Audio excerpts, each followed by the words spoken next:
স্বজনরা রাতের অন্ধকারে চুরি করে নিয়ে গেল অন্য কোথাও। আপা তুই এনে শুয়েছিলি আমারে।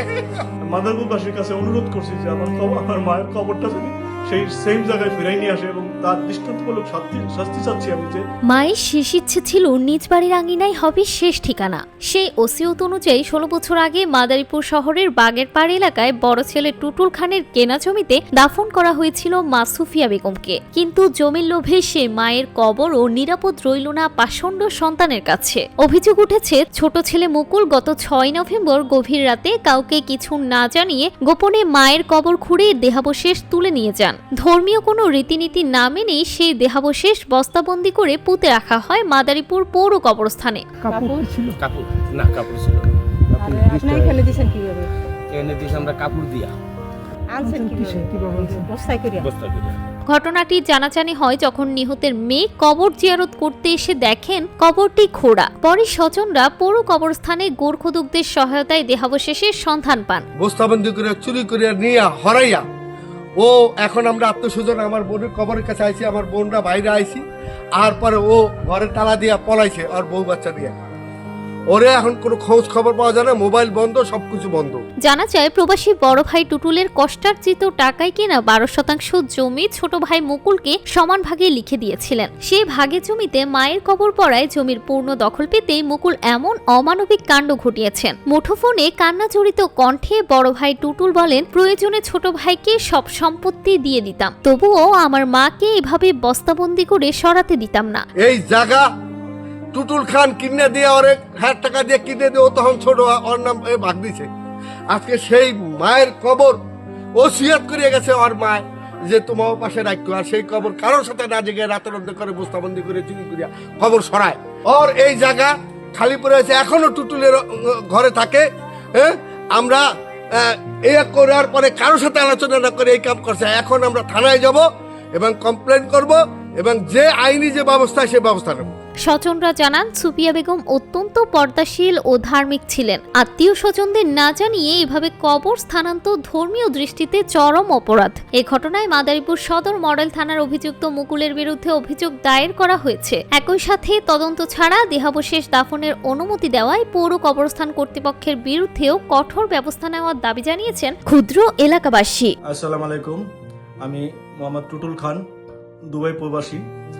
আমার স্থায়ী ঠিকানা হচ্ছে মাদারীপুর কুকরাইল বাগেরপাড় এলাকায়। যাই হোক, আমি অনেক একটা দুঃখজনক ঘটনা আপনাদের কাছে বলতে আসি এবং সুষ্ঠু বিচার এবং তদন্তের জন্য আপনাদের কাছে আসছি।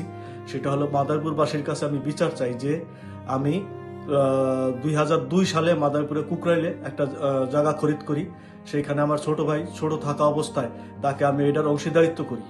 অংশীদারিত্ব করায় ওইভাবেই চলতেছিল। আমি ওখানে বাড়ি করি, ঘর করি এবং ভাই বোন নিয়ে ভালোভাবেই ছিলাম। এবং 2006 সালে আমার মা মারা যায়। মারা যাওয়ার 3 দিন আগে সে বলে, সে আমাকে ওসিয়ত করে গেছে এবং দেখায় গেছে জায়গা যে আমাকে এইখানে কবর দেবা, তোমাদের মাঝেই রাখো, দূরে কোথাও দিও না। তার কথা অনুযায়ী আমি ওখানে কবর করে তাকে কবর দিছি। তারপরে কিছুদিন আগে স্থানীয় সালিসির মাধ্যমে আমার এই জমিটা ভাগাভাগি হয়। আমি ভাইয়ের অংশ ভাইকে বুঝাই দিই। সেই ক্ষেত্রে ভাইয়ের জায়গার ভিতরে আমার মায়ের কবরটা পড়ে।